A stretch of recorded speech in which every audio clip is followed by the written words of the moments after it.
देखिए, आपको मैंने ना जो नोट्स आपको हार्ड कॉपी भी दिए और आप ऑलरेडी आप लोगों के पास सॉफ्ट कॉपी की फॉर्म में है। थोड़ा सा तेजी से करेंगे इसको। और the book is already there with all of you.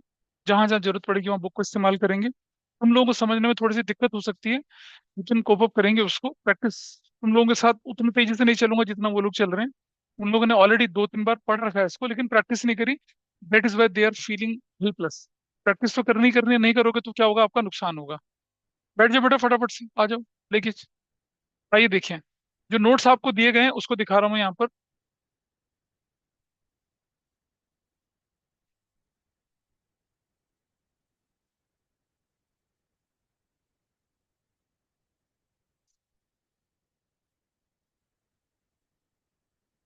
ये डॉक्यूमेंट दिख रहा होगा आपको आपके सामने, अकाउंटिंग रेशियोज का। और रेशो की क्लासिफिकेशन आपके सामने ट्रेडिशनल है, फंक्शनल क्लासिफिकेशन है। इधर आ जाना, इधर। यहाँ फंक्शनल क्लासिफिकेशन, ये थ्योरेटिकली बड़ी इंपॉर्टेंट है आपके लिए। तुम्हारे पास नोट्स नहीं है?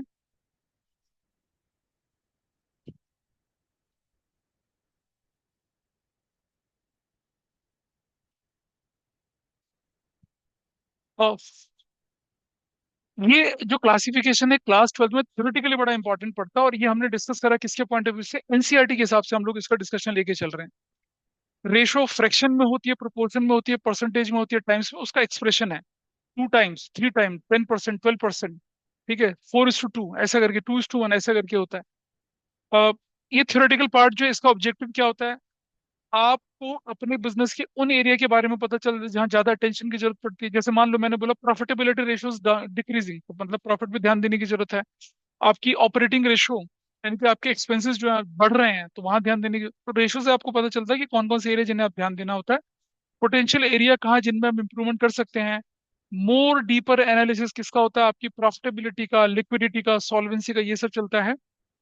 क्रॉस सेक्शन एनालिसिस, आपकी जो थर्ड बुक के 3 चैप्टर थे शुरू के, आप लोगों ने नहीं पढ़े, इन लोगों को मालूम है। तो कहते हैं हॉरिजॉन्टल, वर्टिकल, कॉमन साइज या कंपैरेटिव स्टेटमेंट्स कहते हैं, उसके लिए जरूरत पड़ती है। प्रोजेक्शंस करने में आपको हेल्प करता है रेशो। जैसे आपका प्रॉफिट का 10% 12% 15% 17% है, तो आप बोल सकते हैं अभी शायद 20 चला जाए। You can give projections regarding your profit, regarding your expense and everything. इसके एडवांटेजेस क्या होते हैं? एफिकेसी ऑफ डिसीजन, आपके डिसीजन कितने इफेक्टिव थे वो पता चलता है, because it will be reflected in numbers.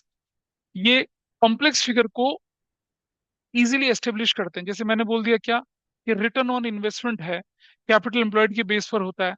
उसको ये क्या करता है कि रिटर्न ऑन इन्वेस्टमेंट और कैपिटल एम्प्लॉयड का क्या करता है, वो रिलेशनशिप दिखाता है। अब आपको नहीं पता चलेगा वो, क्योंकि टर्म आप लोगों ने नहीं पढ़ी है। कुछ चीजें ऐसी हैं जिनको आई डोंट नो क्यों स्टार्ट कराते हैं, मुझे ये अभी तक, ये भी लोग स्ट्रगल करते थे, आप लोग भी स्ट्रगल। लेकिन ये लोगों ने स्ट्रगल इसलिए करा क्योंकि इन लोगों ने रिवीजन नहीं करा, कभी प्रैक्टिस नहीं करी। आई होप कि आप वो गलती ना करें।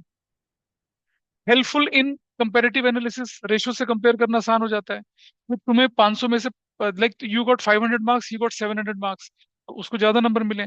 But he got 700 out of 1000, you got 500 out of 600। Percentage निकालेंगे तो हमें पता चल जाएगा ना कि कंपैरिजन जेन्युइन है या नहीं है। इसीलिए आपने देखा होगा ना, कैट एग्जाम में परसेंटाइल कैलकुलेट करा जाता है, परसेंटेज नहीं कैलकुलेट करा जाता। परसेंटाइल मतलब हाईएस्ट पोजीशन के आप कितना नजदीक है। अगर आप ही हाईएस्ट पोजीशन है तो यू विल गेट 100%। ऐसा तरीका होता है। प्रॉब्लम एरिया आइडेंटिफाई करते हैं, स्ट्रेंथ, वीकनेस, अपॉर्चुनिटी एनालिसिस के लिए हेल्प करते हैं हम लोग। कई तरह के कंपैरिजन, प्रॉफिटेबिलिटी के, लिक्विडिटी के, सॉल्वेंसी के, ये सब कंपेयर करे जाते हैं। ठीक है। और थोड़ा आगे चलते हैं, यहाँ पर इसकी लिमिटेशंस है, ये तरीके हैं, एंड नहीं है। ये आपको प्रॉब्लम रिजॉल्व करके नहीं देता, प्रॉब्लम क्या है वो आइडेंटिफाई में हेल्प करता है। और स्टैंडर्डाइज डेफिनेशंस कुछ नहीं होती हैं, और यूनिवर्सली एक्सेप्टेड स्टैंडर्ड लेवल नहीं होते हैं। हर कंट्री के हिसाब से बदलते रहते हैं, हर इकोनॉमी के हिसाब से बदलते रहते हैं। Developing economy, developed economy, under developed economy, हर जगह पे क्या होते हैं, पैरामीटर अलग अलग होते हैं। रेशो अनरिलेटेड फिगर के बेस पे अगर कुछ बनाएंगे तो उसका कोई रीजन नहीं बनता है।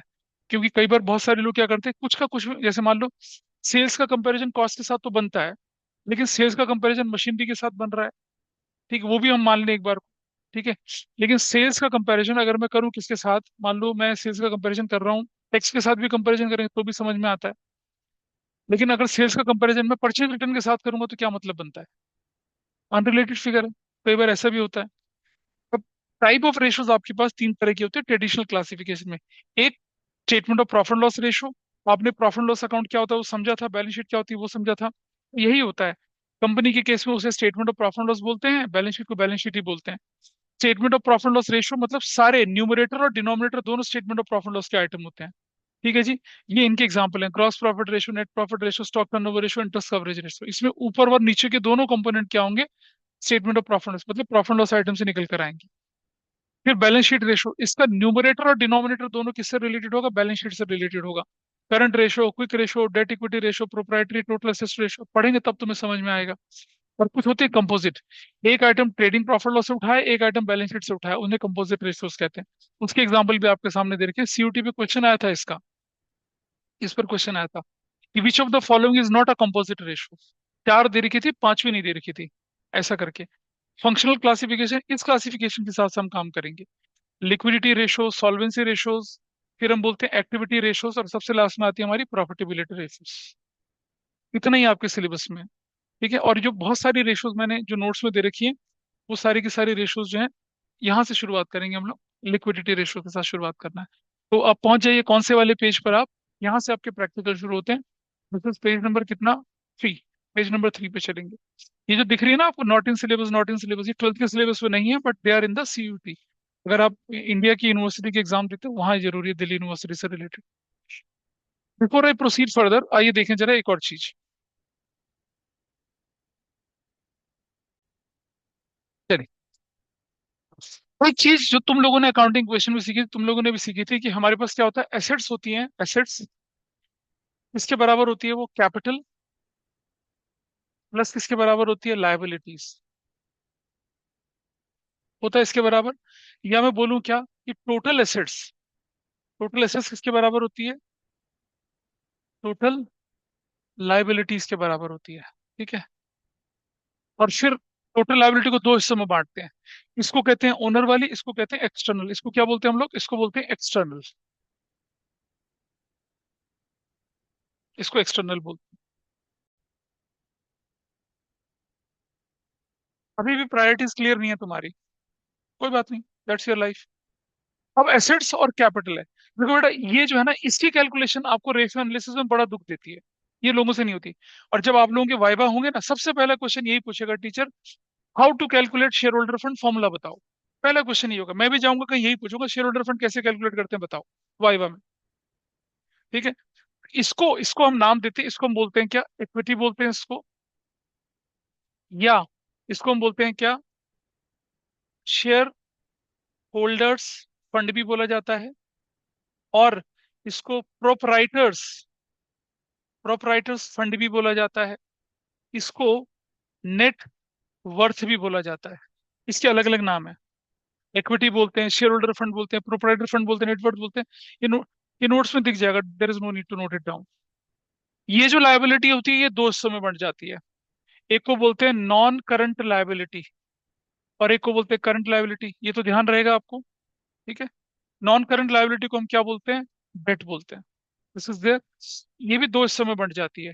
इसको बोलते हैं हम लोग क्या, नॉन करंट एसेट्स, और इसको बोलते हैं हम लोग क्या, करंट एसेट्स। ठीक है।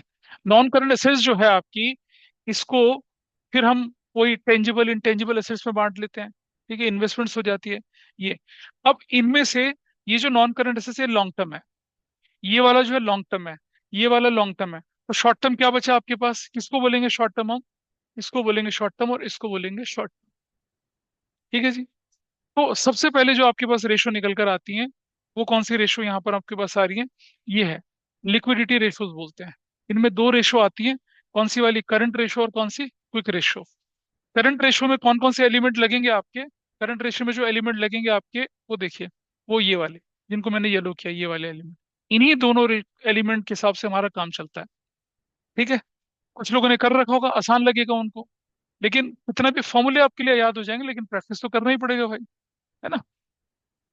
तो चलिए, पहली रेशो देखते हैं आपके पास। यहाँ हमने बोला क्या, करंट रेशो। पहली रेशो का नाम है करंट रेशो, बड़ा सिंपल है।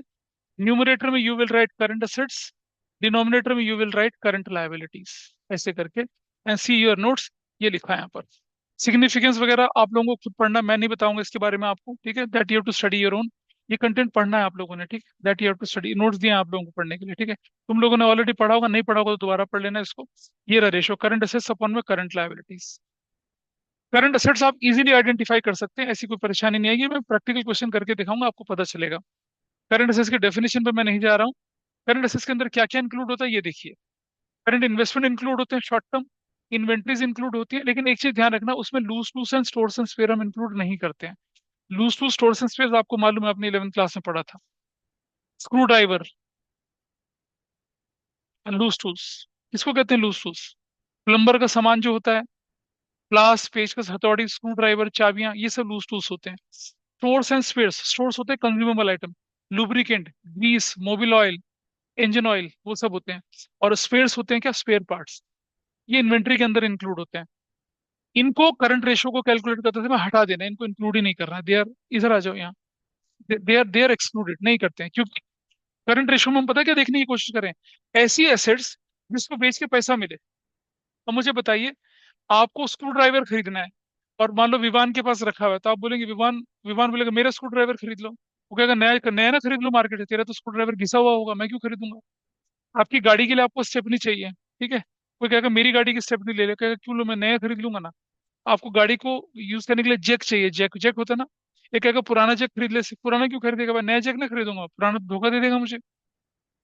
सो ये वो चीज होते हैं जिन्हें बेचने से पैसा मिलने के चांसेस नहीं होते हैं। अब आपकी फैक्ट्री में लगने वाला स्पेयर पार्ट, और अंशिका की फैक्ट्री में क्या क्या उसका यूज होगा, कोई यूज नहीं है, उसके लिए तो स्क्रैप है, वो कबाड़ा है। और ये जब हम डेटर बनाते हैं ना, डेटर, डेटर में से provision for doubtful debt minus करके दिखाना होता है।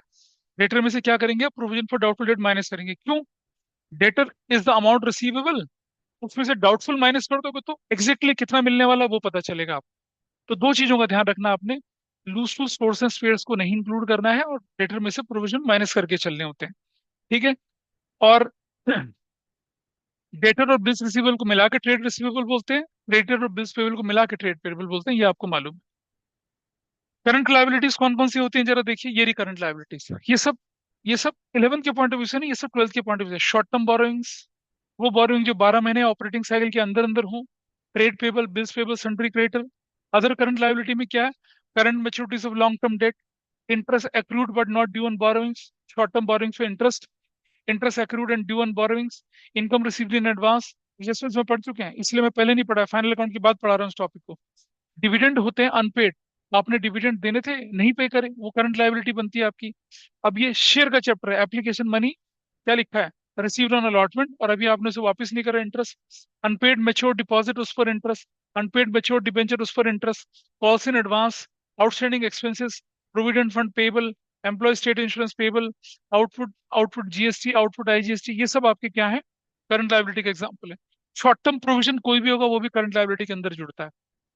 करंट असेट्स और करंट लायबिलिटी का क्लासिफिकेशन नोट्स में दिख रखा है, आप ध्यान रखिए, अभी मैं क्वेश्चन कराऊंगा दिखेगा आपको, ठीक है। अगली रेशो आपके पास कौन सी आती है, क्विक रेशो। अगली रेशो हमारे पास क्या आती है, दूसरी रेशो को हम बोलते हैं क्या, quick ratio. This is quick ratio. ये किसके बराबर होती है, क्विक असेट्स अपॉन में करंट लायबिलिटीज के बराबर होती है। क्विक असेट्स कैसे निकलती है जरा ध्यान से देखिएगा। अगर मैं करंट असेट्स में से पूरी की पूरी इन्वेंट्रीज माइनस कर दूं, पूरी की पूरी इन्वेंट्रीज में, पूरी इन्वेंट्री, पहले तो लूज लूज हटाते थे ना, नहीं पूरी इन्वेंट्री माइनस कर दूं, क्या माइनस कर दें, प्रीपेड एक्सपेंसेस माइनस कर दें, ठीक है, माइनस एडवांस टैक्स भी माइनस कर दें, सब माइनस कर दो, कोई भी एडवांस माइनस कर दो, तो आपके पास जो बचेगा उसे क्विक एसेट्स कहते हैं, ठीक है, इसे क्विक एसेट्स कहा जाता है। ये आपको कहाँ दिखेगा, ये आपको नोट्स में इधर दिखेगा, that you can see here, ये वाला पार्ट देखो, ये रहा यहाँ। क्विक एसेट्स कैसे निकाल रहे हैं, इन्वेंट्री माइनस कर दिए, प्रीपेड एडवांस टैक्स माइनस कर दिए। या क्विक एसेट्स में कैश जोड़ो, बैंक जोड़ो, मार्केटेबल सिक्योरिटी जोड़ो, ट्रेड रिसीवेबल जोड़ो, शॉर्ट टर्म लोन्स एडवांसेस जोड़ो, अदर करंट एसेट्स जोड़ो, ठीक है, ये वाला। प्रीपेड एडवांस टैक्स हटा के, इनको हटा के, ठीक है। While calculating quick assets, inventories at the end and other current assets such as prepaid expenses, advance tax, etc. are deducted. While calculating working capital, inventory या प्रीपेड एक्सपेंसेस को minus नहीं किया जाता। इसको मैं एग्जांपल से समझाऊंगा इस वाले पॉइंट। ये और ये this is important from your examination point of view. आप लाइबिलिटी बिल्कुल वही बात होती है, ठीक है। अच्छा, इस क्वेश्चन को अभी थोड़ी देर में करेंगे, उससे पहले हम कुछ और पार करते हैं। यहाँ देखिए,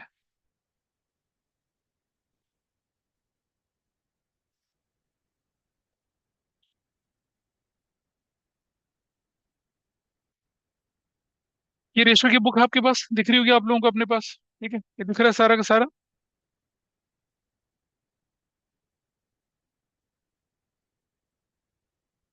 ये दिख रहा है क्वेश्चन। बेसिक क्वेश्चन तो आपके समझ में है ना? बेसिक क्वेश्चन आते हैं? बिल्कुल नहीं आते बेसिक क्वेश्चंस भी। फिर से देखो। जस्ट गो एंड ड्रिंक पानी, दो दीदी को, तो पहले उसको ले लो। अभी भी तुम्हारा बहुत रिग्रेस है डिजाइन क्लासेस।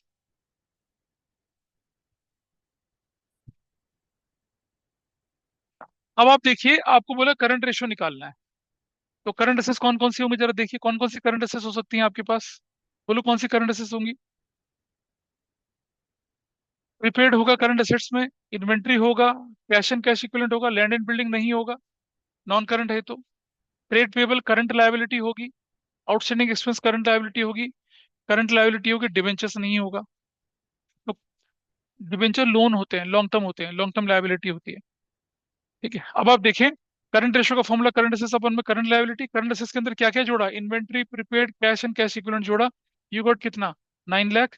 करंट लायबिलिटी में कितना जोड़ा? You got 3 lakh.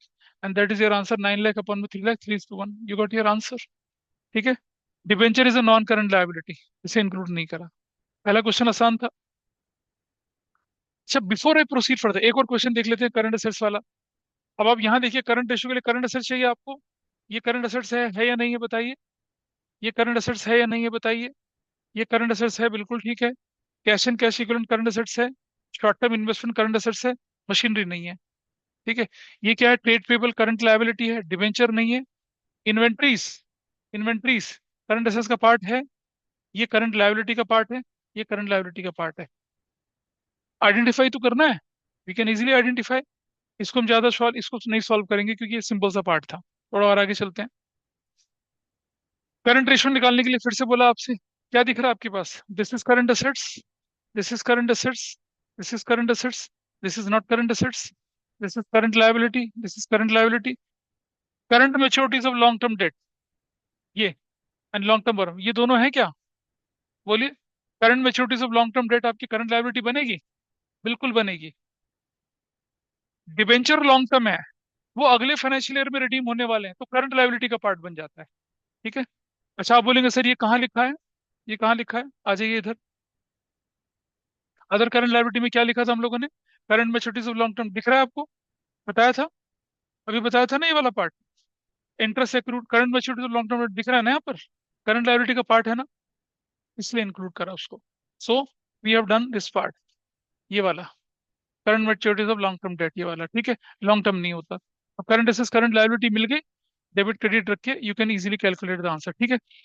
लेकिन इसके बाद जब हम क्वेश्चन करेंगे तो हमें थोड़ा कुछ और सीखने की जरूरत है।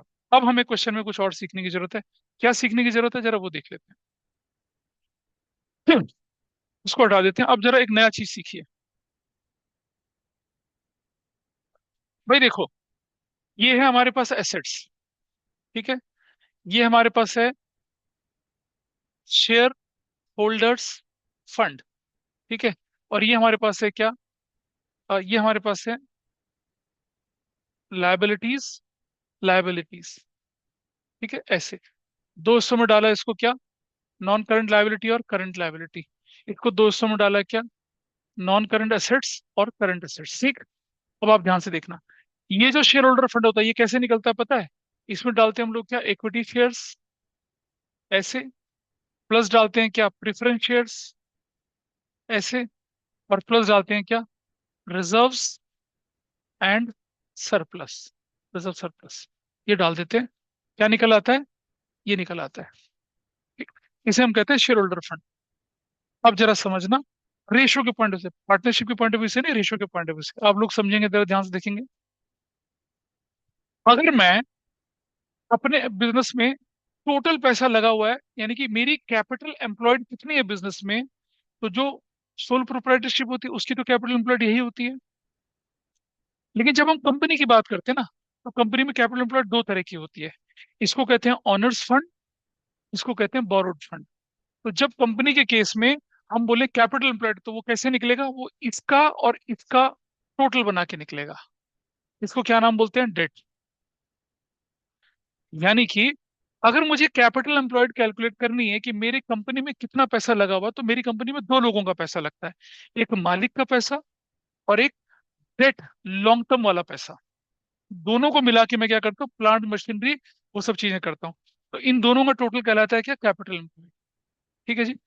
यानी कि अगले पेज पे जब मैं चलूं तो मैं लिखूं अगर क्या, कि capital employed, capital employed is equal to किसके बराबर है, वो है share holders fund, share holders fund plus non current liabilities या debt. This is number one formula. आप देखिए, दिख रहा है आपको? इसे बोलते हैं लायबिलिटी साइड अप्रोच। क्या बोलते हैं इसे? लायबिलिटी साइड अप्रोच बोलते हैं। इधर देखिए, क्या आप समझ पा रहे हैं? शेयर होल्डर फंड बड़ा जरूरी है। एग्जामिनर छूटते ही क्वेश्चन पूछेगा बाय में, how to calculate share holder fund from liability side, तो क्या जवाब दोगे आप? Share holder fund plus long term debt, ऐसा बोलोगे। फिर वो दूसरा क्वेश्चन पूछेगा, how to calculate share holder fund, तो क्या जवाब दोगे? Equity, preference, reserves and surplus. फिर वो पूछेगा आपसे कि कोई तीन रिजर्व्स के एग्जांपल बताइए। बताओ भाई, बताओ तीन रिजर्व्स के एग्जांपल, शौर्य बताइए तीन रिजर्व के एग्जांपल, तीन रिजर्व्स के example. Third book, chapter one, बोलो। अबे, general reserve, capital redemption reserve, investment fluctuation reserve, workman composition reserve, share option outstanding account, यही तो है। थर्ड बुक नहीं पढ़ी आप लोगों ने, इसलिए तकलीफ होगी। तुमने पढ़ी है? कोई बात। हाँ।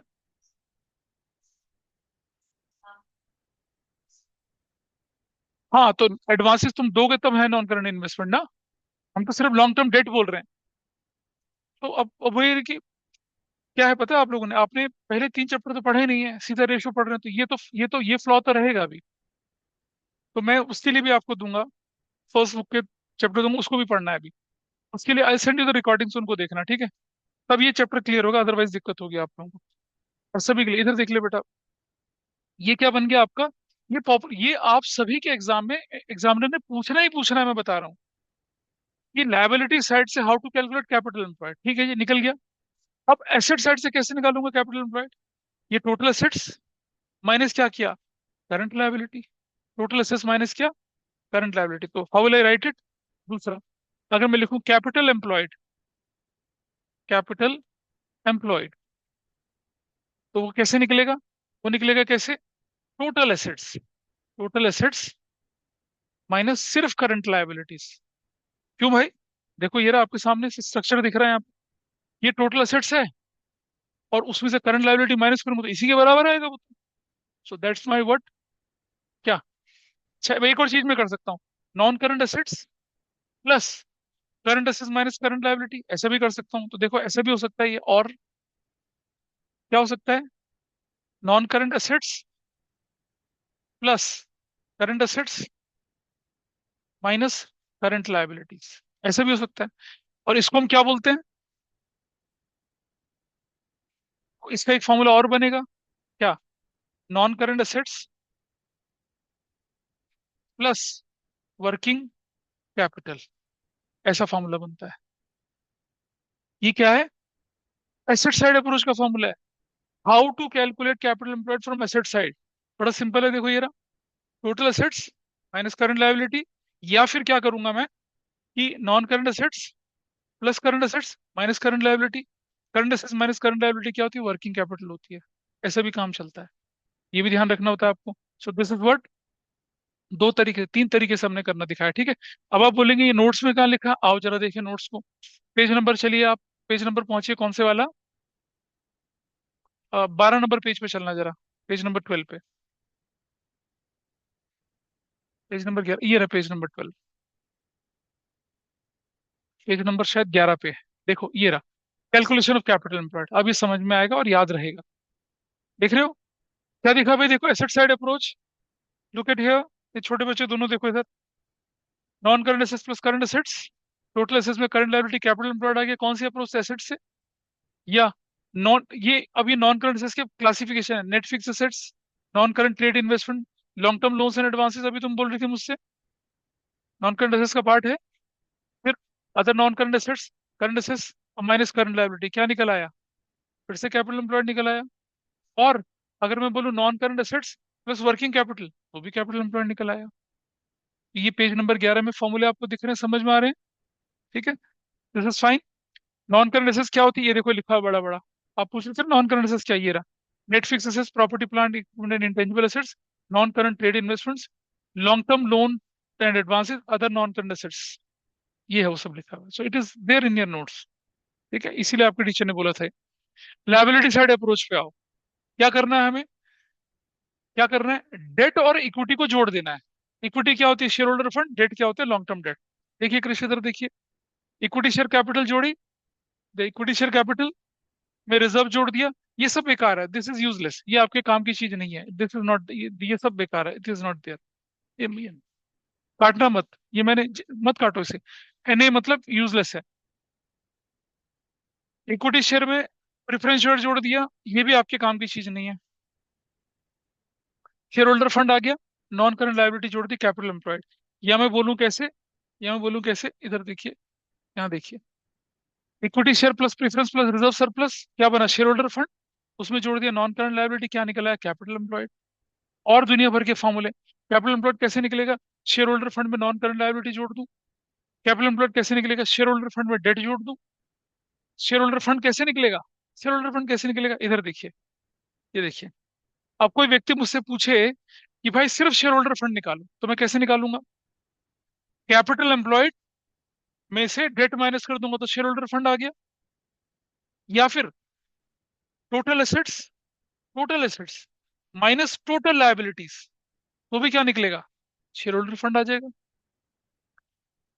अरे टोटल एसेट्स में से टोटल लायबिलिटी एक्सटर्नल वाली माइनस कर दूं, तो क्या निकलेगा, शेयर होल्डर फंड।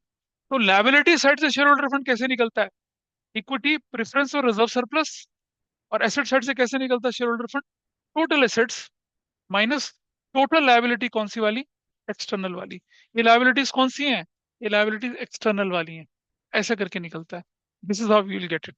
इस तरह से काम चलता है।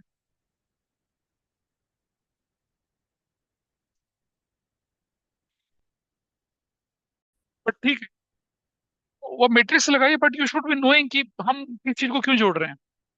ये मैंने क्या किया, एसेट्स, उधर लायबिलिटी, और इधर शेयर होल्डर फंड लिया। तो I am also using account balance sheet वाला पार्ट ही लिख रहा हूँ, लेकिन मैं वो मैट्रिक्स के तरीके से नहीं बता रहा, वो हमने अलग से लिख रखा है। अब आप देखिए, अगर हमसे कोई बोले कि एसेट साइड अप्रोच से क्या निकालना है आपको, शेयर होल्डर फंड निकालना है, तो क्या करना पड़ेगा, टोटल एसेट्स में से टोटल लायबिलिटी माइनस करी एक्सटर्नल। ठीक है, जरा पहुंच जाइए पेज नंबर कौन से पे, just go to the page number. ये करंट रेशियो के बाद वाला पार्ट है ना, ये उस पे जाना जरा। नहीं, शेयर होल्डर फंड यहाँ है, देखो शेयर होल्डर फंड कौन से पेज पे है, यहाँ पर है शायद, ये रहा, ये रहा। जस्ट सी दिस, ये आ जाएगी। भाई आपको हो सकता है कि आपसे बोले कि आपको क्या कैलकुलेट करना है, इट कैन से यू कि आप सीधा शेयर होल्डर फंड निकाल लीजिए। ये रहा पेज पे, चलिए कौन सा पेज है, देखिए दिस इज पेज नंबर 5 है, पेज नंबर 5 पे चलिए, ये रहा। शेयर होल्डर फंड को प्रोप्राइटर फंड, या क्या बोलते हैं, नेटवर्थ भी बोलते हैं, इक्विटी भी बोलते हैं, अलग अलग नामों से पुकारा जाता है।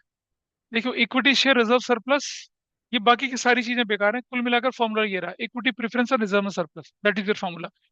या equity share capital preference share capital reserve surplus को जोड़ दें, या टोटल असेट्स में से टोटल लायबिलिटी एक्सटर्नल माइनस कर दें, तो भी निकल आएगा। अभी बताया, टोटल असेट्स में से टोटल लायबिलिटी एक्सटर्नल माइनस कर दें, ये रहा, देखो ये बोला मैंने आपसे, टोटल असेट्स में से टोटल लायबिलिटी एक्सटर्नल माइनस कर दूं, तो भी निकल आएगा। ठीक है। और अगर मैं बोलूं यहाँ पर क्या, यहाँ देखिए, टोटल एसेट्स में से टोटल डेट माइनस कर दूं, ये टोटल एसेट्स है, ये दोनों क्या, टोटल डेट कहते हैं इनको, लॉन्ग टर्म और शॉर्ट टर्म, तो भी हमारी क्या निकलेगी, शेयर होल्डर फंड निकलेगी। तो ये कुछ भी नहीं है, सिर्फ, अच्छा, या मैं टोटल एसेट्स कैसे निकलती है, non current assets, current assets, और क्या माइनस कर दो, नॉन करंट लायबिलिटी और करंट लायबिलिटी माइनस कर दो, तो भी मेरा शेयर होल्डर फंड निकल आएगा। ये देखो ये वाला हिस्सा, ये non current assets current assets, इधर क्या, non current liability current liability, इसमें से ये माइनस कर दो, तो भी यही तो निकलेगा। तो ये जो फॉर्मूले बना रखे कुछ नहीं है, इधर उधर टोपी घुमाई हुई है। अब नॉन करंट एसेट्स में क्या होता है? Net fixed assets, non current trade investment, current assets, ठीक है नॉ और नॉन करंट लायबिलिटी तो भी हमारा बनता है। अगर मैं कैपिटल एम्प्लॉयड से शेयर होल्डर फंड निकालना चाहूँ तो कैसे निकलेगा? ये दोनों को मिला के मेरी क्या थी? कैपिटल एम्प्लॉयड थी। इसमें से मैं ये हटा दूं तो क्या बच जाएगा? Share holder fund. You can see this. क्या कैपिटल एम्प्लॉयड में से नॉन करंट लायबिलिटी माइनस कर दूं तो क्या निकलेगा? शेयर होल्डर फंड निकलेगा। ठीक। अब अगर आप इतना सीख गए, इतना कर गए, अब आप इस क्वेश्चन को करिए, एग्जाम्पल इसको करिए, फोर को करिए, फोर को जरा एक बार ये वाले को करिए। करंट रेशो निकालने के लिए बोल रहा है, किससे आपको? किस इंफॉर्मेशन से कोशिश करिए निकालने की? करंट रेशो कोशिश करना जरा करने की। Just right. अब इस क्वेश्चन में देखिए कि यहाँ मुझे करंट रेशो के लिए क्या क्या चीजें चाहिए। करंट एसेट्स चाहिए, करंट लायबिलिटी चाहिए, मेरे पास नॉन करंट लायबिलिटी है, ठीक है, और मेरे पास नॉन करंट इन्वेस्टमेंट है, फिक्स एसेट्स है, शेयर होल्डर फंड है, मेरे पास तो पूरी इन्फॉर्मेशन है ही नहीं। ठीक है। लेकिन हम सब जानते हैं एक छोटी सी चीज, क्या? कि अगर हम सब एक चीज जानते हैं, क्या? कि टोटल एसेट्स किसके बराबर होता है? जरा देखो, टोटल एसेट्स किसके बराबर होता है? ये इलस्ट्रेशन नंबर 4 है। टोटल एसेट्स किसके बराबर होता है? ये होता है किसके बराबर? Share holders fund plus non current liabilities plus current liabilities. होता ही नहीं होता? बताइए, एग्री करते हो इस बात से? यस ठीक है सर। जी। हाँ, अब हम तेरा देखें कि टोटल एसेट्स मेरे पास चलो बढ़िया से है, ठीक है। टोटल एसेट्स में भी दो कंपोनेंट हमारे पास होते हैं, कौन से वाले? एक क्या होता है, अब मैं यहाँ लिखूं जरा, पहले हम टोटल एसेट्स का हिसाब लगाते हैं। Total assets is equal to किसके बराबर? नॉन करंट एसेट्स, ये ये टोटल एसेट्स किसके बराबर होता है? ये देखिए, इसको थोड़ा ठीक करते हैं। मेरे पास दो कंपोनेंट है यहाँ पर, कौन कौन से? एक है मेरे पास fix assets, I will write fix assets, fix assets plus दूसरा कंपोनेंट मेरे पास क्या है? एक तो ये है, और एक मेरे पास है non current investments, plus non current investments और प्लस करंट एसेट्स। हाँ या ना बोलिए, कर सकते हैं ऐसा? नहीं कर सकते? You can write it. Total assets किसके बराबर है? Fix assets, tangible intangible, non current investment plus current investment, ठीक है। तो टोटल एसेट्स की वैल्यू कितनी गिवन है क्वेश्चन में आपके पास? 7,50,000। आई राइट 7,50,000 यहाँ, ऐसे। फिक्स एसेट्स की वैल्यू कितनी दे रखी है क्वेश्चन में मेरे पास? 4 लाख। आई राइट 4 लाख यहाँ, प्लस नॉन करंट इन्वेस्टमेंट की वैल्यू कितनी दे रखी है? 250। आई राइट 250 प्लस करंट एसेट्स, छोड़ दिया ऐसे। नोन से अननोन की तरफ चल रहे हैं। What is this total? 650। What is this total? 750। 750 minus 650 is equal to क्या हो गया? Current assets. और करंट एसेट्स किसके बराबर हो गया? 1 लाख के बराबर हो गया। तो यू गॉट वन कॉम्पोनेंट, एक कॉम्पोनेंट मिल गया। अब दोबारा ऊपर चलो, व्हाट इज टोटल एसेट्स? दोबारा इस पे चलते हैं। 7,50,000 is total assets is equal to share holder fund. हमें मालूम है, क्वेश्चन में दे रखा है, क्वेश्चन में share holder fund it is given कितना? 5 lakh. I write 5 lakh share holder fund 5 lakh, plus कोई नॉन करंट लायबिलिटी गिवन है क्वेश्चन में? नॉन करंट लायबिलिटी क्वेश्चन में गिवन है कितने की? 2 लाख रुपए की। Already non current liability 2 lakh रुपए की, तो बच गई क्या? सिर्फ करंट लायबिलिटी। है ना? Every information is given. क्योंकि हमें शेयर होल्डर फंड का फॉर्मूला आता था, क्योंकि हमें कैपिटल एम्प्लॉयड वाला फॉर्मूला, तब हम कर पाए इसको। So what is my answer here? What is this value? 7,50,000 minus 7 lakh इस तरफ ले जाऊंगा तो किसके बराबर आ जाएगा? करंट एसेट्स के बराबर आ जाएगा। और करंट एसेट्स किसके बराबर हो जाएगी आप बताइए? 50,000 के बराबर हो गई, आ गई। सॉरी, ये करंट लायबिलिटी है, not current assets, this is current liability, ठीक है। And this is what? Current liability. ऐसे करके, तो जब तक शेयर होल्डर फंड का फॉर्मूला, कैपिटल एम्प्लॉयड का फॉर्मूला नहीं आता, ये गड़बड़ हो जाती है। ठीक, तो मैं यहाँ लाइन डाल देता हूँ इस जगह पे, और देखिए जरा क्या होगा। करंट रेशो किसके बराबर भाई? फॉर्मूला लिखो हमेशा, करंट एसेट्स अपॉन में किसके बराबर? करंट लायबिलिटी के बराबर। What is current assets you calculated? 1 lakh. What is current liability calculated? 50,000। क्या आया? 2/1, यानी कि 2:1, ऐसे दैट्स आंसर, है ना। छोटा सा क्वेश्चन था, बिल्कुल छोटा सा। लेकिन क्योंकि शेयर होल्डर, अब शेयर होल्डर फंड दिखते हुए दिमाग की बत्ती जल जानी चाहिए ना। शेयर होल्डर फंड कौन से फॉर्मूले में आता है? Total assets, share holder fund, total liability. अब आप देखेंगे उससे हमने करंट एसेट्स करंट लायबिलिटी निकाली, इधर से ये रहा, दैट्स हियर। अब उन्होंने कुछ भी कर रखा, उससे कोई फर्क नहीं पड़ता हमें। ठीक है। अ, इसे करके देखो जरा, इस वाले को, इसे करो छोटू क्वेश्चन को जरा, इसे इसे करिए ट्राई एक बार, इसको करिए, जस्ट ट्राई इट आउट।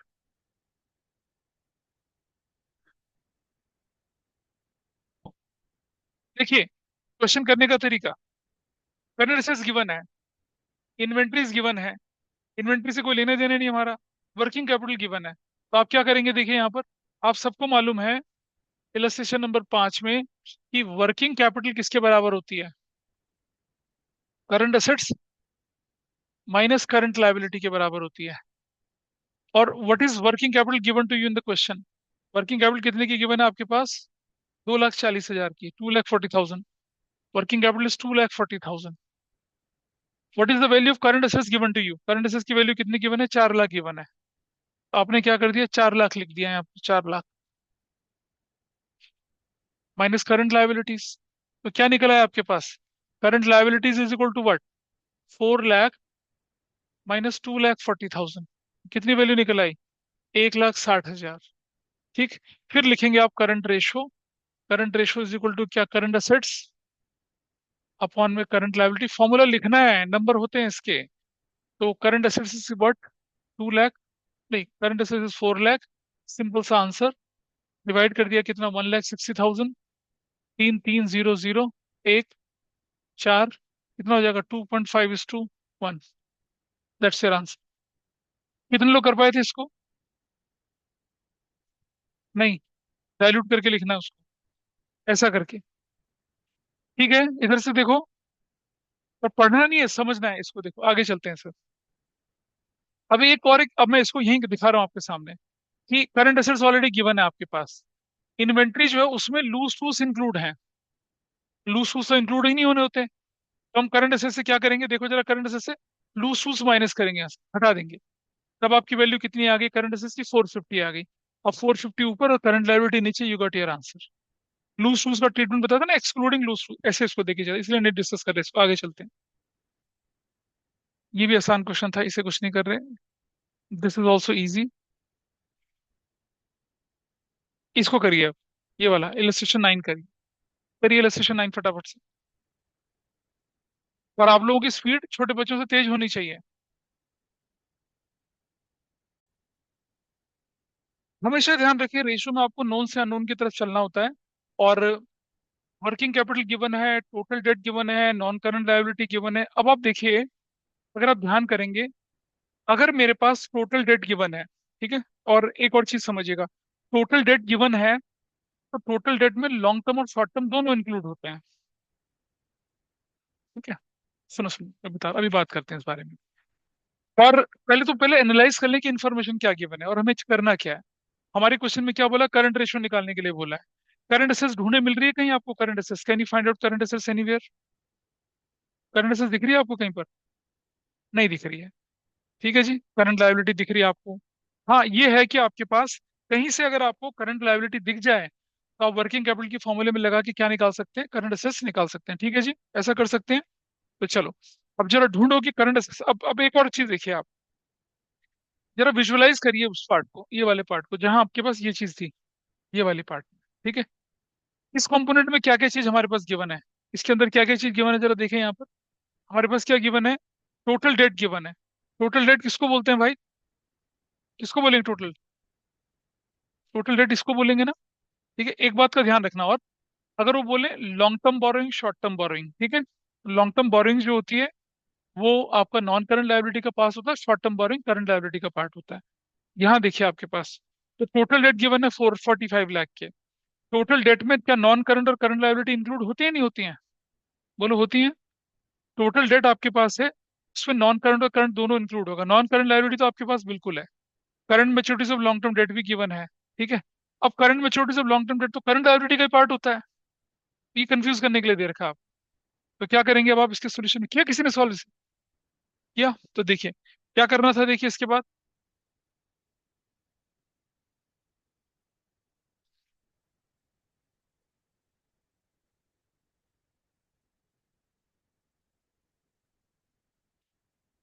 हाँ जी, कौन सा वाला इलस्ट्रेशन है अब आपका ये? हाँ, इलस्ट्रेशन कौन सा है ये? 9। तो आपने क्या लिखा? आपने लिखा टोटल लायबिलिटीज बराबर किसके? क्या क्या चीज जोड़ी आपने? या टोटल लायबिलिटी में लिखते हैं, टोटल डेट लिखते हैं। टोटल डेट किसके बराबर है? नॉन करंट लायबिलिटीज, या सिर्फ डेट बोलूं उसको, और प्लस क्या बोलूं, करंट लायबिलिटीज बोलूं? What is the value of total date? Total date की वैल्यू कितनी है आपके पास है? देखिए अब आप, टोटल टोटल डेट की वैल्यू कितनी है? 45 लाख। आपने लिख दिया 45, सॉरी 45 लाख यहाँ लिखा। ठीक है जी, और इस तरफ चले गए तो क्या लिखा है यहाँ पे? नॉन करंट लायबिलिटी क्वेश्चन में कितने की गिवन है? नॉन करंट लायबिलिटी है 40 लाख रुपीज की, तो 40 लाख रुपए की नॉन करंट लायबिलिटी लिखी, प्लस करंट लायबिलिटी छोड़ दिया एज इट इज। कुछ बच्चों को पता है क्या लगता है? उन्हें लगता है कर सर ये दे तो रखा current maturity long term date. अरे भाई ये तो एक छोटा सा टुकड़ा है ना, हमें तो बड़ा पार्ट निकालना है ना, तो इसलिए हम इसको इग्नोर करते हैं। और हमारे पास क्या हो गया? We got current liability is equal to कितना? 45 लाख। ओरल क्वेश्चन है वैसे तो। 40 लाख बराबर कितना आ गया? 5 lakh. I hope this is fine with you. और अब आप जानते हैं वर्किंग कैपिटल किसके बराबर होता है? लिखेंगे फॉर्मूले में, करंट असेट्स माइनस किसके बराबर है? करंट लायबिलिटीज के बराबर। What is working capital? कितना दे रखा है क्वेश्चन में? सीधा हाँ, 10 लाख इज गिवन। अब व्हाट इज करंट असेट्स, वो निकालना है हमें। व्हाट इज करंट लायबिलिटी हमने ऊपर निकाल लिया, कितना? 5 लाख। सो अब हम क्या करेंगे, इधर इसको इधर कर देंगे, उधर कर देंगे, तो क्या बचेगा? Current assets is equal to what? 10 lakh minus 5 lakh ना। What is the value? 5 lakh. आप प्लस करेंगे ना, प्लस 15 लाख हो जाएगा ऐसे। तो करंट रेशो का फॉर्मूला लिखिए अब आप अपने पास, क्या? That is current assets upon में करंट लायबिलिटीज। करंट असेट्स है कितने की? 15 लाख की। करंट लायबिलिटी की वैल्यू कितनी है, क्या निकली थी? 5 lakh. And you can find out your answer 3:1। Simple है। हो पाएंगे क्वेश्चन ऐसे वाले? नंबर 9 था ये तो। Yes sir. ठीक है, एक को करिए, नंबर 10 को करिए जरा एक बार जल्दी से। नंबर 10 को करिए फटाफट से। नंबर 10 करिए। सिंपल सा। ये जरूरी ये जरूरी देखो, करंट रेशो और क्विक रेशो का अब एप्लीकेशन इस्तेमाल हो रहा है। अब आपसे क्या कर सकते हैं कि आपको करंट रेशो क्विक रेशो दे दें और आपसे क्या बोलें, क्या निकालने के लिए, आपको कोई अलग अलग आइटम निकालने के लिए बोलें, जैसे अब इसी में था। यहाँ क्या बोला हम लोगों ने? अब इधर इलस्ट्रेशन कौन सी है? 10 है ये। नोन से अननोन की तरफ चलना होता है। करंट रेशो 2.5 है। पहले फॉर्मूला ही लगा लीजिए, करंट रेशो 2.5 है तो क्या लिखेंगे? Current ratio is equal to current assets upon में करंट लायबिलिटी कर लेते हैं, इज इक्वल टू 2.5:1 दे रखा है ऐसे। और अब हमारे पास जो एक्चुअल वैल्यू, हमारे पास करंट लायबिलिटी की वैल्यू तो गिवन है, नहीं हमारे पास तो वर्किंग कैपिटल गिवन है ना। वर्किंग कैपिटल गिवन है, ठीक है। वर्किंग कैपिटल 6 है हमारे पास, ठीक है। तो चलो फिर थोड़ा थोड़ा सा नीचे चलते हैं हम दोबारा से। अब हम जानते हैं कि वर्किंग कैपिटल जो होती है वो किसके बराबर होती है? Current assets minus current liabilities के बराबर होती है, जो कितनी क्वेश्चन में दे रखी है? जो क्वेश्चन में कितना दे रखा है हमारे पास? 60,000 दे रखा है, तो आई राइट 60,000 यहाँ। ठीक है, यहाँ ऊपर मैं कर लेता हूँ, इसको थोड़ा सा हटा ही देते हैं अभी। Will not right here. यहाँ मैं क्या मानता हूँ? लेट करंट लायबिलिटीज बराबर मैंने मान लिया एक्स। करंट लायबिलिटी मान लिया, वो एक्स भी कर लिया। तो क्या हो गया? अब करंट असेट्स किसके बराबर हो गया? क्रॉस मल्टीप्लाई करो जरा, क्या हो जाएगा? 2.5x हो जाएगा। Everybody is okay? ठीक है। अब वर्किंग कैपिटल किसके बराबर है? Current assets minus current liabilities के बराबर, जो कि कितना है? जो कि 60,000 के बराबर है ना। What is current assets? 2.5x। What is ये? x इज इक्वल टू कितना? 60,000। कितना बन गया? 1.5x इज इक्वल टू कितना हो गया? 60,000। What is x?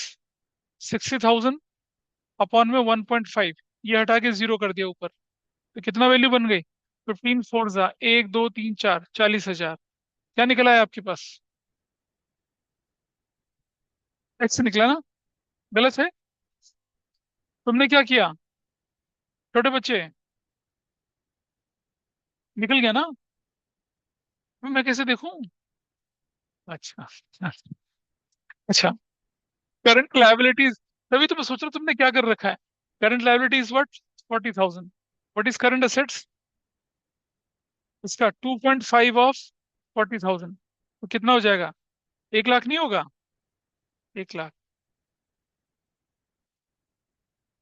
2.5 को 40 से मल्टीप्लाई करेंगे तो कितना है? अरे मैं कुछ नहीं, मैं रुक जा, अभी देखता हूँ। मुझे ये बता आंसर में क्या आ रहा है। मेरा एक्स अलग आया? नहीं, हमने कर दिया ना। बस बढ़िया, ठीक है। दिखा क्या किया, जरा देखें।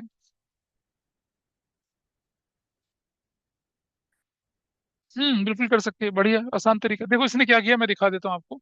Here's then one more thing here. इसने लिखा करंट असेट्स अपॉन में करंट लायबिलिटीज, 2.5/1 है, इसको कर दिया कितना, 25/10। तो 5/2 ऐसे कर दिया, ठीक है। इसने लिखा क्या, अगर इसको एक्स मान लिया तो ऊपर वाला कितना हो गया? अगर ये एक्स है तो ऊपर कितना हो गया? तो 5x - 2x बराबर कितना कर दिया उसने? इसके किसके बराबर कर दिया? 60,000 के बराबर कर दिया। एक्स बराबर 3x बराबर किसके बराबर कर दिया? 60,000 के बराबर, ऐसी तो करा। फिर एक्स किसके बराबर हो गया? हाँ, 20,000 के बराबर हो गया, ठीक है। एक्स 20,000 है तो ऊपर वाला कितना हो गया? Current liability. करंट, ये करंट लायबिलिटी है ना, अगर मैं मान के चलूँ तो फिर करंट एसेट किसके बराबर हो गया?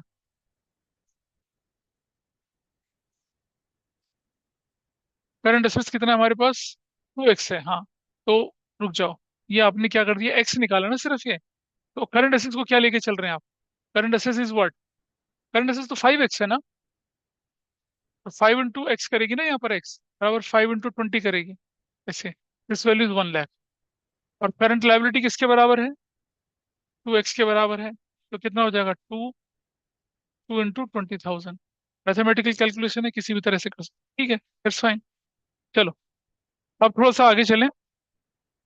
कर सकेंगे इस क्वेश्चन को आप आराम से, ये भी कर सकते हैं आप आराम से, कुछ नहीं है। ये करिए 12, इसको करिए। 12 करिए फटाफट से, 12 निपटाइए, 12 को निपटाओ। 12 सामने, करिए 12 को।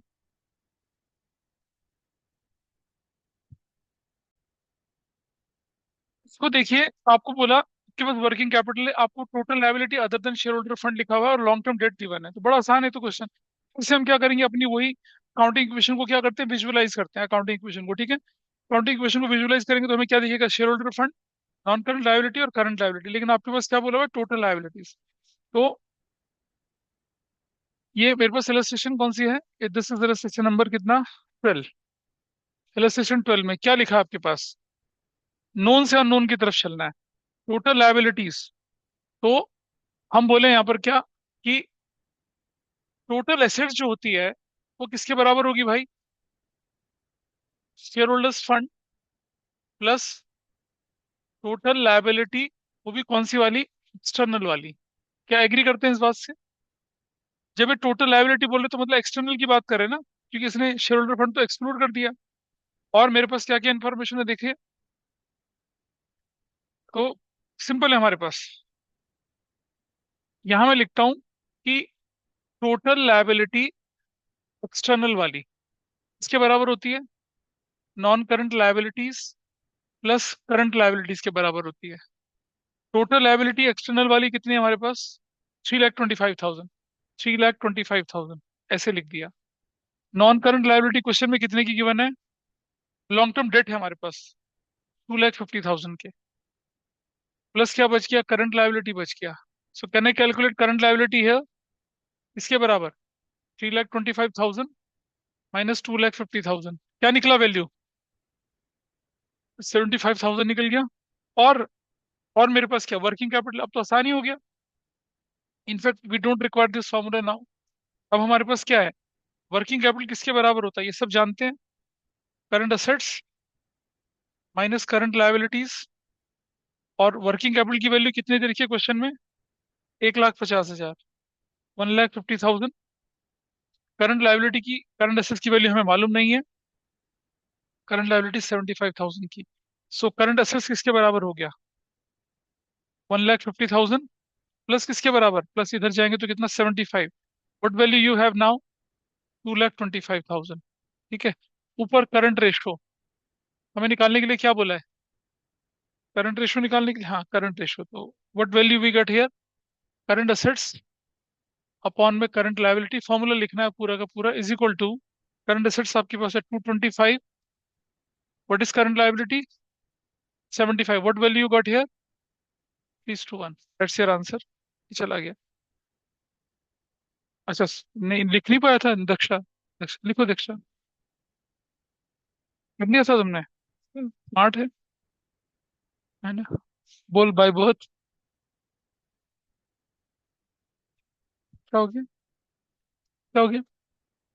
बोल से क्या हो गया? अरे बोलना।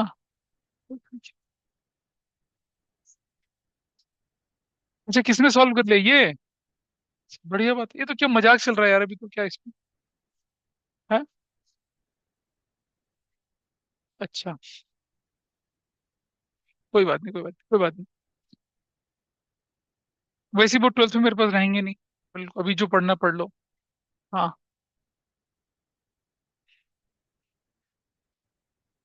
अब ये क्वेश्चन देखो आपके पास आते हैं।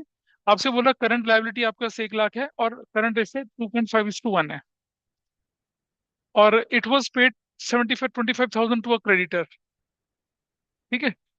और फिर current liability of a company were 1 lakh, it's current ratio was 2.5:1। फिर इसने 25,000 अपने क्रेडिटर को पे कर दिया। ठीक है जी। तो हमारे पास इस क्वेश्चन को देखिए कैसे करते हैं। यहाँ पर इलस्ट्रेशन 14 में कई बार ऐसा क्वेश्चन आ जाता है। इलस्ट्रेशन 14, हमारे पास करंट रेशो कितनी है बताइए? करंट असेट्स अपॉन में current liabilities is equal to what is given to you? आपके पास कितना गिवन है ये? इट वाज गिवन 2.5:1, तो हम लिख दिया 2.5:1। ठीक है। ऐसा कर दिया। अब हमसे क्या कह रहा है ये बच्चा, ये हमसे कह रहा है क्या, कि if paid 25,000 to creditor, creditor को 25,000 पे कर दिए। ठीक है। तो हम लिखते हैं current ratio after paying ₹25,000 to creditors. अब एक बात ध्यान रखना, ऊपर करंट असेट्स से -25,000 और नीचे करंट लायबिलिटी की वैल्यू तो आपको क्वेश्चन में गिवन है ना, कितने की है?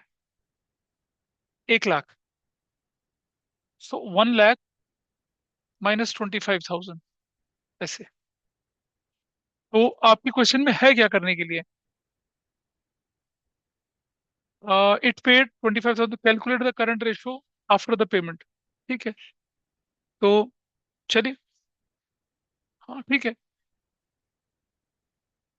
चलो अगर मान लो मैं ऐसा ना करके मैं दूसरी तरह से करता हूँ इसको जरा। मान लो, लेट करंट एसेट्स बराबर कितना है, मैं एक्स मान लेता हूँ। तो क्या हो जाएगा मेरे पास ऊपर?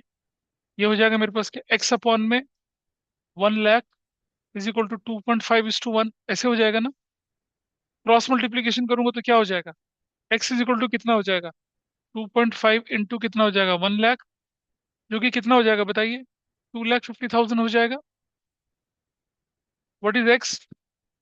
और ये let current assets before payment, before payment बोला मैंने, क्या बोला? बिफोर पेमेंट, बिफोर पेमेंट है। तो what is x?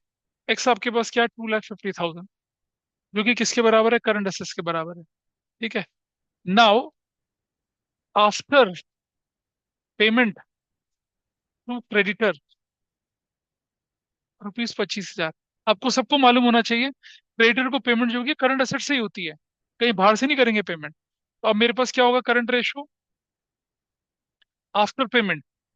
After payment क्या बनेगा?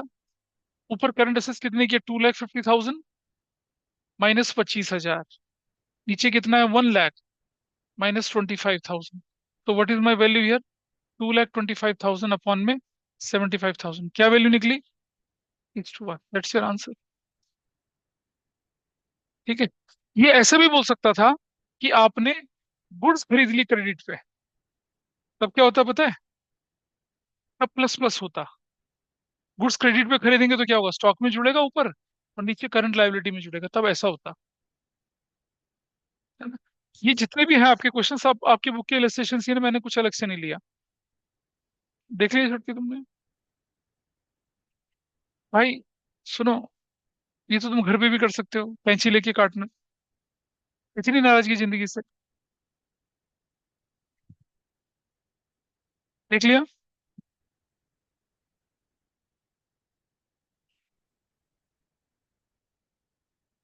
अब मैं इसको नहीं लेके चल रहा, थोड़ा सा आगे बढ़ते हैं। इसको नहीं लेके चल रहे, ये जो इफेक्ट वाले पार्ट है इनको सबसे लास्ट में करेंगे, अभी मैं नहीं करवाता इनको। ये भी अलग तरह के क्वेश्चन होते हैं। अब इधर आ जाइए जरा छोटे से। ये जो होता है ना किसी ट्रांजिशन का इफेक्ट, इसके लिए मैं अलग से नोट दूंगा, वो अलग से होगा। Improve, decrease, increase. इधर आ जाते हैं। क्विक रेशियो का फॉर्मूला मालूम है सबको, क्विक एसेट्स अपन में करंट लायबिलिटीज। ठीक है, चलिए यहाँ देखें जरा। अरे कोई भी टैक्स देखो, कंपनी हमेशा टैक्स एडवांस भरती है, एडवांस टैक्स उसे कहते हैं। जैसे ये रहा, नॉर्मल क्वेश्चन है। You know the formula quick assets liquid assets upon में करंट लायबिलिटीज। देखें जरा ध्यान से। करंट लायबिलिटी गिवन है आपके पास, करंट एसेट्स गिवन है आपके पास। क्या गिवन है? इन्वेंट्री। क्या गिवन है? Prepaid expenses. तो आपको क्या यूज करना है? इसमें से ये माइनस करना है, और क्या माइनस करना है? ये माइनस करना है। इसका कोई यूज नहीं है। हाँ जी। तो करंट देखो, करंट 80 में 25 माइनस किया और 5 माइनस किया, 30 माइनस करा तो क्या वैल्यू है? 50। क्विक एसेट्स आ गई और करंट लायबिलिटी आपके पास है। Question is easy. क्वेश्चन 24 देखिए। देखिए 2020 में आया था, करके देखो जरा इसे, इसे करो आप। 2020 में एग्जाम में आया हुआ क्वेश्चन है, ट्राई करिए। तो सॉल्व करें जरा। देखो भाई, सीधी सी बात है, क्विक रेशियो निकालने के लिए क्या चाहिए आप? करंट एसेट्स में से इन्वेंट्री माइनस कर लो, एडवांस टैक्स माइनस करो, प्रीपेड माइनस कर लो, ओरल है क्वेश्चन। और करंट लायबिलिटी दे रखा था, क्वेश्चन खत्म। इतना आसान 2000, इतना आसान तुम्हारे लिए नहीं आया, 5 साल कोरोना टाइम पे आया था क्वेश्चन ये, जब एमसीक्यू पेज चल रही थी चीजें। तो इतना आसान नहीं आने वाला, ये तो ओरल क्वेश्चन है ना। देखो, हमें मालूम है कि करंट असेट्स में से क्या माइनस करनी है, इन्वेंट्री पूरी, और क्या करनी है माइनस, एडवांस टैक्स और प्रीपेड सब माइनस करना है। So that's easy. इसलिए कोई मुश्किल नहीं था, आराम से हो गया। आगे चलते हैं। हाँ, क्या कह रहे हो? नहीं नहीं, नीचे वाले में डिनोमिनेटर में वन करना है आपने। डिनोमिनेटर में वन करना है। ठीक है, सब कुछ तो दे रखा था, कोई मुश्किल थोड़ी था। चलिए। ए रुको यार, अब तुम अब।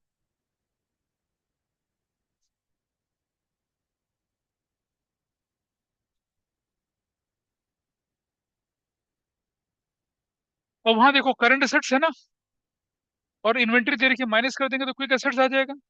और करंट एसेट्स और वर्किंग कैपिटल का जब काम करेंगे आप, तब आपका काम आराम से हो जाएगा। इसे करिए जरा, क्वेश्चन इसको करिए जरा एक बार, सॉल्व करिए। कर तो सही से एक बार। नहीं रुक जाओ, इसको मत करना, रुक जाओ। इसको नहीं करना, इसको नहीं करना, रुक जाओ, ये आसान था। अबे रुक जाओ भाई तुम। दिस इज ऑल्सो इजी, इसको नहीं देखना।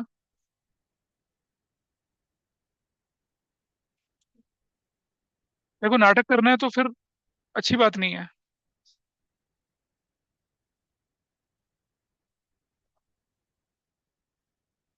28 करिए, 28 क्वेश्चन करिए, क्वेश्चन नंबर 28 को करिए।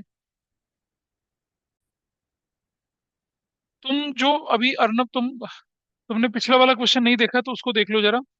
ये वाला पिछला question, we have taken this question here. क्या नंबर था इस इलस्ट्रेशन का जो हमने लास्ट किया? इलस्ट्रेशन 28 किया भी हम लोगों ने। आप लोग करिए उसको, इलस्ट्रेशन 28 है अर्नब तुम्हारे लिए। नोटिस तो मैं कर रहा हूँ। तुमने कर लिया? नहीं, इलस्ट्रेशन 28 बताया कैसे करा मैंने, देखो यार। हाँ हमारे देख रहा हूँ, पास कर रहा हूँ। देख लिया था। टोटल डेट, वैसे लॉन्ग नहीं टर्म देखा, डेट और देख रहा करंट। हूँ। बता रहा हूँ तुम्हें मैं, total date, long term date plus current liability. Total date आपके पास 45 लाख की है, और लॉन्ग टर्म डेट आपके पास 40 लाख है, तो करंट लायबिलिटी की वैल्यू निकल आई 5 lakh rupees. You got this value. फिर आप वर्किंग कैपिटल के अंदर चले गए, current assets minus current liability. Working capital यहाँ क्वेश्चन में गिवन है, करंट असेट्स नहीं मालूम है, 5 लाख रख दिया, आपको करंट असेट्स की वैल्यू निकल आई। आप जानते हैं क्विक असेट्स किसके बराबर होता है? करंट असेट्स में से अगर मैं इन्वेंट्री और प्रीपेड माइनस कर दूं, जो कि क्वेश्चन में गिवन है, इन्वेंट्री और प्रीपेड क्वेश्चन में गिवन है, ये माइनस कर दिया तो हमारे पास क्या निकल आया? क्विक एसेट्स भी निकल आया। क्विक एसेट्स अपन में करंट लायबिलिटी रखा तो हमारे पास आंसर भी निकल आया। That was illustration 28। इसको किया हम लोग। ये लो, क्वेश्चन नंबर कौन सा बोला करने के लिए आपको? 29, 29 ये देखिए, दिस इज 29, इसे करिए। इतना करने के बाद आप बहुत कंफर्टेबली अपनी बुक के क्वेश्चंस कौन से निपटा सकते हैं? क्विक और करंट की क्वेश्चन निपटा सकते, तो ये क्या होगा, शॉर्ट टर्म सॉल्वेंसी। इसके सबसे ज्यादा टाइम इसी में लगता है। उसके बाद वाली रेशो बहुत आसान है। ये जो है ना लॉन्ग टर्म वाली, डेट इक्विटी प्रोप्राइटरी, सब बहुत आसान है, उसमें कुछ नहीं है। जो जो टाइम लगता है इसी में लगता है, क्विक और करंट में। वो तो बहुत आसान चीजें हैं।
चलिए, कर लिया। तुम्हें मजाक करना है तो घर चले जाओ अपने। क्या तकलीफ है तिवारी?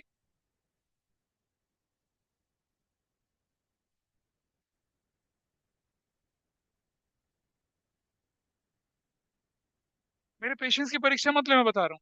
पीट के भगाऊंगा यहाँ से, देख ले। बिल्कुल मैं ढोल की तरह बजाता हुआ ले जाऊंगा बाहर। कर लिया इसको? दिखाओ। क्या थोड़ा सा? भाई तो लिखने के तो नंबर मिलते हैं, लिखते क्यों नहीं हो? लिखो तो सही, एक्स क्या है ये? Current launcher is x. कहीं तो लिखेगी क्या है? तुम नकल मारो उसकी।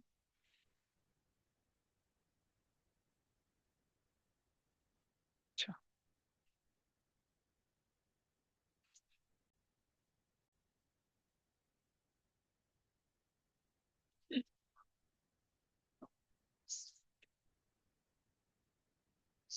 अब जो बोलूंगा रिकॉर्डिंग में जाएगा।